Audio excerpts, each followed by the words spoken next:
You're listening to Nerds Out of Water with Michael Lobb and David Camus.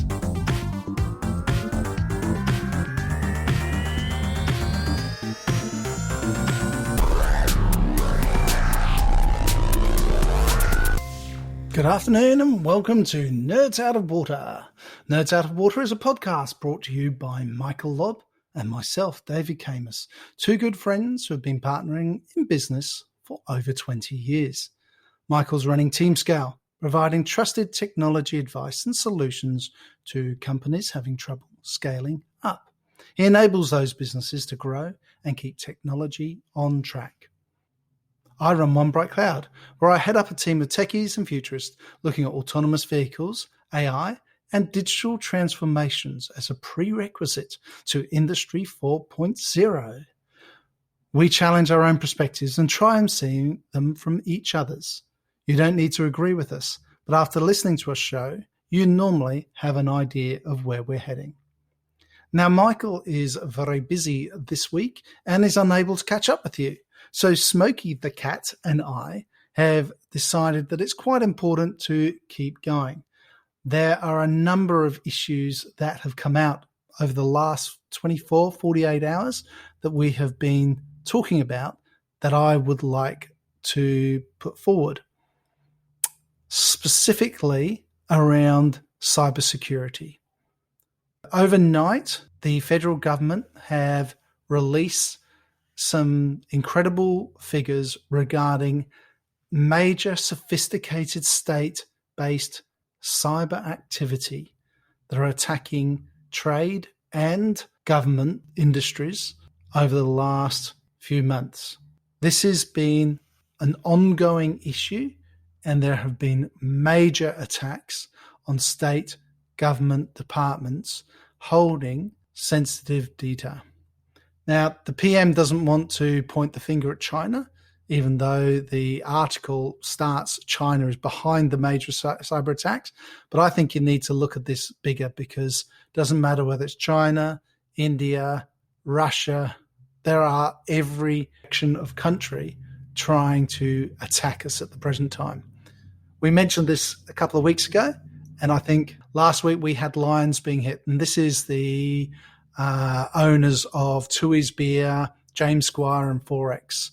They were hit and brought all production systems down across Australia for probably 2 weeks, maybe 3 weeks, with absolutely no way of producing beer. They've gone back online, and then overnight we've heard they've been attacked again, a major cyber attack, and its manufacturing and IT systems have been crippled a second time. And theoretically, there's been a ransom reported of over $1 million to try to allow them to go back online. So I really want to talk about cybersecurity and what you can do as a small business, as an individual, and a large business for cybersecurity. And the number one is emails. Never open or respond to a suspicious-looking email. Phishing emails are the number one cause of attacks, how all of these attacks start. So what is a phishing email? A phishing email is simply an email that looks like it's coming from a friend, but it could more likely to be from someone you trust, such as eBay or your bank or your energy provider. And it may say, "We have seen suspicious activity on your account. Please click the link below and log in." Let me tell you now, your bank, your eBay, your energy provider will never ask you to log in using a link in an email. They will contact you by a third-party means, whether that is through your phone or through a secondary email. They won't ask you through a link in an email. This is how phishing starts. And they'll make you feel safe. They will say, "We will never ask for your password. Just log in below." Because they're not asking for your password. They're just going to steal it when you log in on the link below. Am I sounding like I'm singing from a hymn sheet that everybody has been talking about and they've been hearing about, that's probably because 1 in 3 people in Australia had a phishing attack in 2018. Now, I know that I get phishing attacks all the time. I get them from my neighbors, apparently. Apparently, they're watching me and want to catch up with me. I get them from eBay and I get them from my banks. I know none of them are real. So 1 in 25 emails that are sent around the world are phishing emails. The majority of them, over 40%, say they're from Microsoft. So over 40% of emails say they are upgrading your Office. They are upgrading your Windows system. And they say they're from Microsoft. They are posing to be Microsoft. In Australia alone, nearly 80% of organizations were targeted by phishing emails. And once you click on that email, once you have accepted what's in it, that's when it starts getting difficult. The average cost for a data breach in a large business is $3.86 million. So nearly $4 million if you have a large company. Phishing attacks account for 90% of data breaches around the world.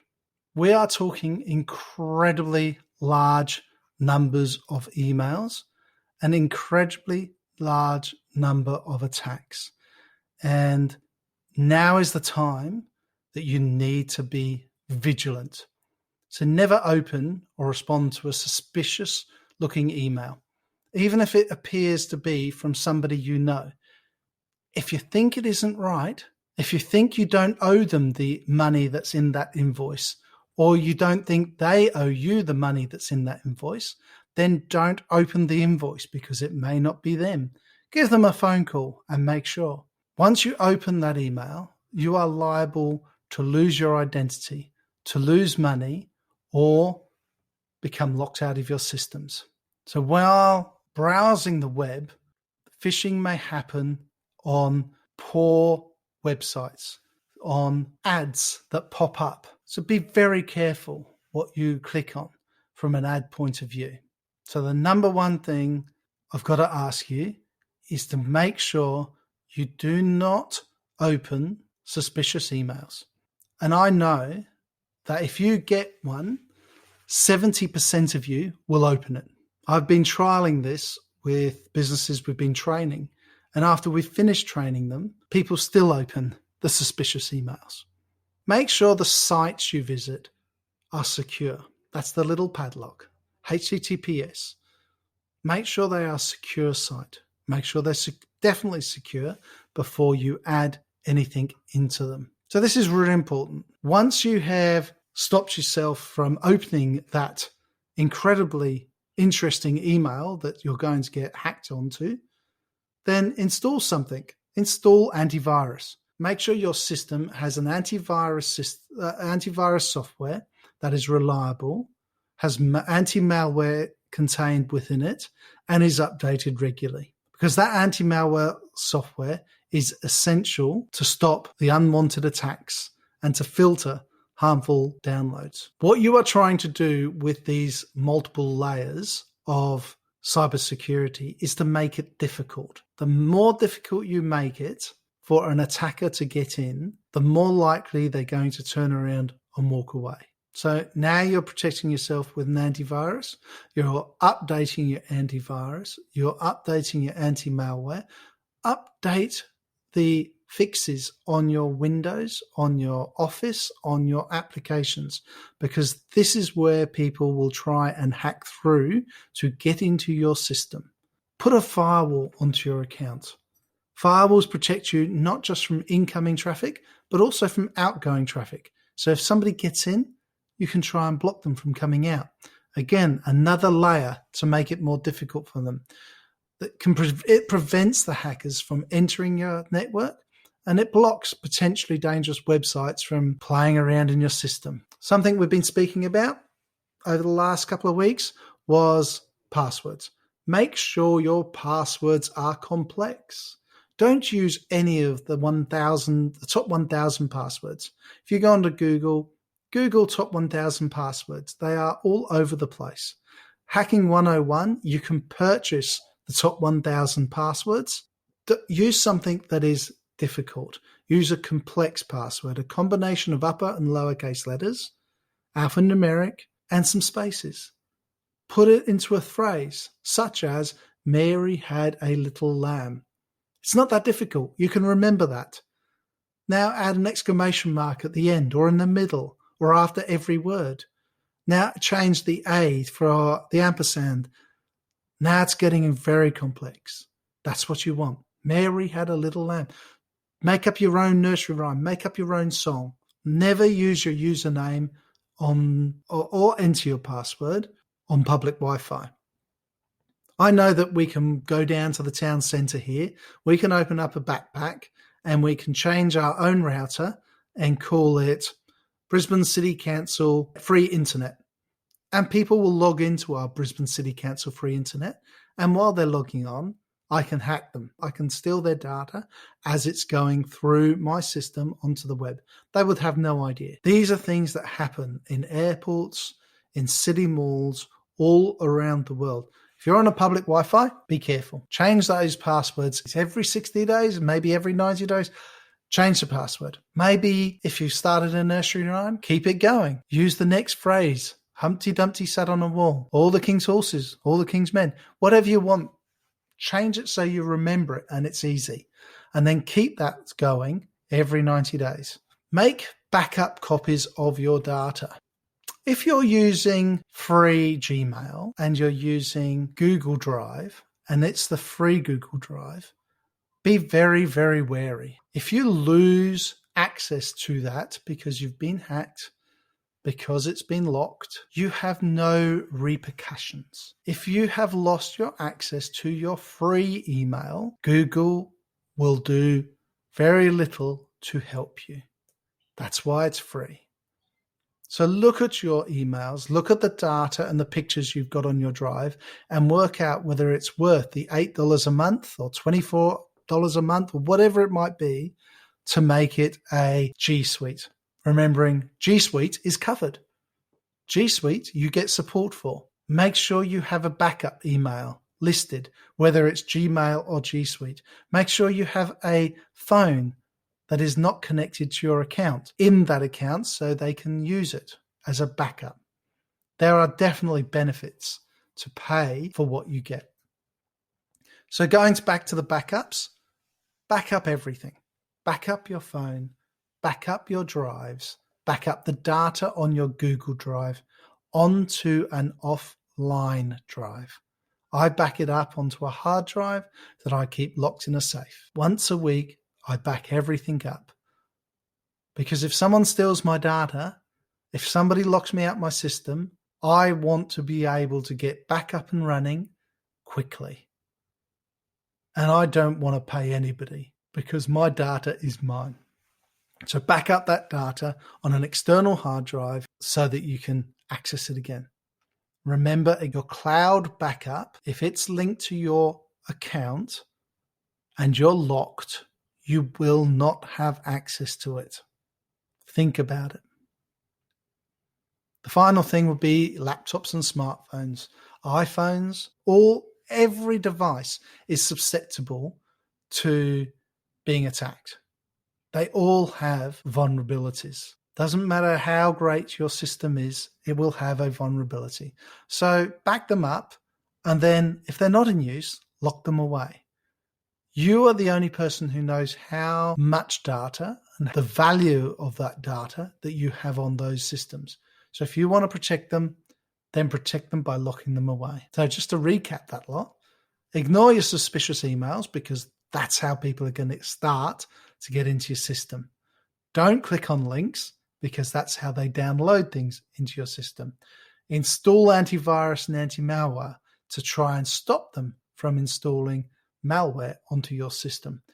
Protect yourself with a firewall so that those suspicious websites aren't able to gain access and aren't able to send data out of your system. Use a complex password and change them regularly without giving them out to anyone. Make backups of all your data, and then keep safe your laptops and smartphones. Okay, that's probably enough of my preaching for today. The other thing I wanted to talk about is we spoke about be kind to yourself last week, and this week I want to talk about managers be kind to others. It's really important for businesses to remember that routine is vitally important at the moment. When people start coming back to work, whether it's 2 or 3 days a week, or whether it's 5 days a week, or 1, routine is still very important to everybody. And that keeps them and you on track. So make sure they know when you're going to catch up with them at 8 a.m. or 9 a.m. for your 5-minute phone call. Make sure that you keep this regular and you don't give it up for other important events, because your staff are important. Manage the social flows. Now, when I say that, give people the time to talk to each other when you first log into a meeting. People are going back to work. They're really worried about going back to work. They're anxious of, what if I get sick? What if my husband gets sick? What if my wife gets sick? What if my children get sick? I don't really want to speak to people. I need to speak to people. Everything will be going around in their heads. So allow them to speak to each other online or offline. Give people that 5 minutes. I know it is taking time out of the day, and time costs money, but so does people's mental health. Everybody has mental health, so support it. You as a manager, you've got to look after yourself, but you also have to look after your team. Your team is important, and they want to know and see that you're looking after them. So make sure they have access to support. Make sure they have access to you. Make sure they have access to others where they can talk to. Because vulnerability has many faces. It can come in many disguises. It can come as financial problems. It can come as alcohol problems or drugs. It can come as violence to men, to women, to children, domestic violence. It is all a problem at the moment. Mental health and trying to get through life at the present time is difficult. So look after your team. Make sure they have somewhere to go. After talking to you, they want to know that they can talk to others. Beyond Blue. Beyond Blue is somewhere that Nerds Out of Water support wholeheartedly. Please give your team a link to Beyond Blue. Let them know it's regular. Let them know it's not a one-off.